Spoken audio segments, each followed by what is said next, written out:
जय हिंद साथियों, स्वागत आप सभी का आपके अपने YouTube channel target with Ajit में। तो साथियों, जैसा कि आप सभी लोग को पता है कि आज यानी कि 6 मार्च 2026 से यूपीटीपीएससी एजीटी 3446 वैकेंसी का ऑनलाइन डीबी स्टार्ट हो रहा है, जो कि 5 अप्रैल 2026 तक चलेगा। यानी कि लगभग एक माह तक इसका डीबी चलने वाला है। और साथियों, जैसा कि आप सभी लोग को पता है कि यूपीटीपीएससी की यह पहली वैकेंसी होती है जिसका ऑनलाइन डीबी जो कि स्टार्ट होने जा रहा है आज से। तो साथियों, आज के इस वीडियो में हम बात करने वाले हैं कि एजीटी 3446 वैकेंसी के ऑनलाइन डीबी में किन किन बातों का जो कि सभी अभ्यर्थियों को विशेष ध्यान रखना है। जाति प्रमाण पत्र, निवास प्रमाण पत्र नया है या फिर पुराना है तो क्या करेंगे, इसके बारे में डिटेल में बात करने वाले हैं। और साथियों, एक बात आप अच्छे से ध्यान रखिएगा कि यूपीटीपीएससी आयोग के नोटिस में साफ साफ लिखा है कि किसी प्रकार की गलती होने पर आयोग जिम्मेदार नहीं होगा। तो वीडियो को कंप्लीट आप जरूर देखिएगा, किसी प्रकार की गलती मत कीजिएगा, क्योंकि यह डीबी जो कि आपके भविष्य से रिलेटेड है। तो वीडियो को अंत तक जरूर देखिएगा और चैनल पे नए हैं तो चैनल को सब्सक्राइब जरूर कर लीजिएगा। तो साथियों, सबसे पहले हम बात करें ऑनलाइन डॉक्यूमेंट वेरिफिकेशन संबंधित कुछ महत्वपूर्ण तथ्यों के बारे में कि आपको क्या क्या करना है। तो जैसा कि आप सभी लोग को पता है कि आज से कुछ समय बाद आप सभी लोग को अभी जो कि यूपीटीपीएससी के ऑफिशियल वेबसाइट पे एजीटी 3446 वैकेंसी के डॉक्यूमेंट अपलोड करने के ऑप्शन आ जाएंगे, जिसमें साथियों आपको सबसे पहले ध्यान रखना है, आपको जो कि एक अपना जो कि कॉपी पे लिख लीजिएगा। जैसे कि आपको क्या क्या चाहिए हम आप सभी को डिटेल में बता रहे हैं कि क्या क्या चाहिए, और आप एक कॉपी पे बाकायदा नोट कर लीजिए। और आज से लेकर के 2 से 3 दिन तक आप अच्छे से अपने पूरे डॉक्यूमेंट मिला लीजिए कि कहीं भी किसी प्रकार की त्रुटि तो नहीं है। तो उसमें सबसे पहले आपको चाहिए आपका जो कि रजिस्ट्रेशन नंबर और आपका जो रोल नंबर मिला है, वो रोल नंबर का तो वैसे काम नहीं पड़ेगा, लेकिन आपका जो रजिस्ट्रेशन नंबर है जिससे फॉर्म भरा गया था वो ज़रूरी है। उसके बाद से आपका मोबाइल नंबर जिस पर जो कि OTP आएगा, रजिस्टर मोबाइल नंबर या फिर ईमेल आईडी, उस पर जो कि एक OTP आएगा, जिसके बाद से आपका ऑनलाइन डैशबोर्ड खुल जाएगा।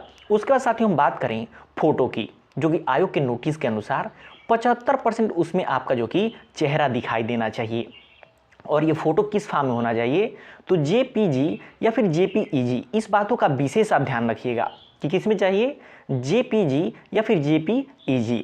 और यदि आप EWS कैटेगरी से हैं, EWS कैटेगरी से हैं तो आपका जो सर्टिफिकेट है वो किस फॉर्म में होना चाहिए, PDF फॉर्म में होना चाहिए, इस बात का विशेष ध्यान रखिएगा। और जो भी आपके कास्ट सर्टिफिकेट हैं जैसे जाति प्रमाण पत्र है, वो भी आपके PDF फॉर्म में ही चाहिए। बात करें निवास प्रमाण पत्र की, वो भी आपके किस में लगेगा, तो वो भी आपके PDF फॉर्म में ही लगेगा। जो भी आपके सर्टिफिकेट हैं वो PDF फॉर्म में ही लगेंगे। जैसे हाई स्कूल का है तो मार्कशीट और सर्टिफिकेट अलग अलग है, तो PDF फॉर्म में एक ही में लगेंगे, जो कि 2 MB से अधिक नहीं होना चाहिए। और इंटरमीडिएट का जो कि मार्कशीट सर्टिफिकेट अलग अलग है, तो वो भी एक PDF के फॉर्म में ही लगने वाला है।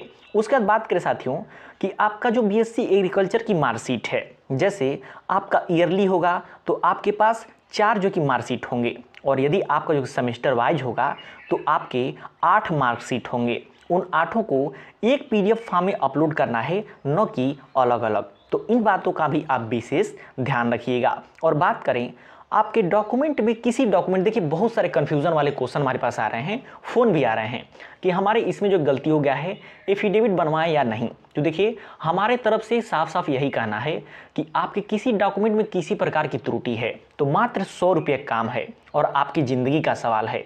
100 रुपये लगा करके आप एफिडेविट बनवा करके एफिडेविट आप जो कि अपलोड कर दीजिए, आपकी सारी प्रॉब्लम वहाँ पे ख़त्म हो जाएगी। अगर एफिडेविट नहीं लगाते हैं तो आपका जो कि भविष्य में जो भी दावेदारी है वो निरस्त हो सकती है और आयोग उसका जिम्मेदार नहीं है। तो ऐसा कमेंट हमारे पास बहुत आ चुका है।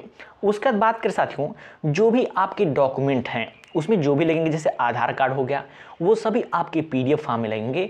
इसको आप एक पेज पे नोट कर लीजिएगा, और किस डॉक्यूमेंट में क्या त्रुटि है उसको सामने आप नोट कर लीजिएगा और उसका बाकायदा एफिडेविट बनवा लीजिएगा। बाकी आज से लेकर के सोमवार तक आपको ऑथेंटिक जानकारी मिल जाएगी कि कैसे कैसे आपको क्या क्या करने हैं और किस प्रकार का मिस्टेक नहीं है। वैसे भी जो हमको आपको जानकारी बता रहे हैं सिर्फ यही आपके ऑनलाइन डीबी में लगने हैं।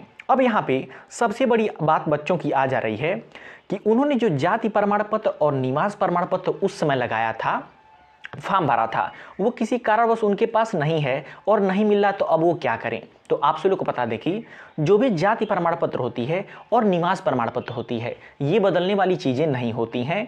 यदि निवास प्रमाण पत्र आपके पास नया है या फिर पुराना है, आप दोनों में से किसी एक को लगा सकते हैं। ऑफलाइन डीबी में इसका कोई भी मान्य नहीं था, जाति प्रमाण पत्र हो या फिर निवास प्रमाण पत्र हो। वहाँ पे सबसे ज़्यादा मान्य है तो EWS सर्टिफिकेट की, और जो ST कैटेगरी के हैं उनकी। अगर आप OBC और जनरल कैटेगरी में हैं तो आपके जाति प्रमाण पत्र का उतना वैल्यू उसमें नहीं रहने वाला है। तो आपके पास नया है तो भी लगा दीजिए, पुराना है तो भी लगा दीजिए, आपको यहाँ पे किसी प्रकार की प्रॉब्लम नहीं आएगी। तो साथियों, अब बात करें कि ऑनलाइन डॉक्यूमेंट वेरिफिकेशन समय किन बातों का विशेष ध्यान रखना है। तो देखिए, हम आप लोग को बता रहे हैं, जो भी साइबर कैफ़े वाले हैं आप उनके पास चले जाइएगा। अगर वो एक फॉर्म भरने के सपोज कि 100 रुपये लेते हैं, आप उनको बोलिएगा कि हम आपको एक फॉर्म भरने के 200 रुपये दे रहे हैं, लेकिन पूरा दिमाग लगा करके अच्छे से आप हमारा डॉक्यूमेंट अपलोड करिए। उस समय आप कोई भी काम नहीं करेंगे। 200 नहीं तो उसको 300 दे दीजिए, लेकिन देखिए डीबी आपके भविष्य से रिलेटेड है।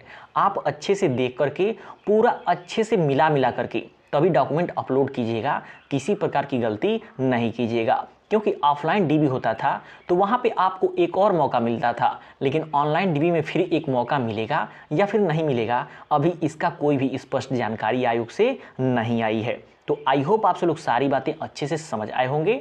बेस्ट ऑफ लक आप सब लोग को। आज से आपकी ऑनलाइन डीबी स्टार्ट हो चुकी है। इसके अतिरिक्त आपको किसी प्रकार की कन्फ्यूज़न हो रही है तो नीचे डिस्क्रिप्शन बॉक्स में हमारा व्हाट्सअप नंबर दिया गया है, या फिर कमेंट बॉक्स में आप पूछ सकते हैं, आपको रिप्लाई जरूर दिया जाएगा। और चैनल पे नए हैं तो चैनल को सब्सक्राइब जरूर कर लीजिएगा।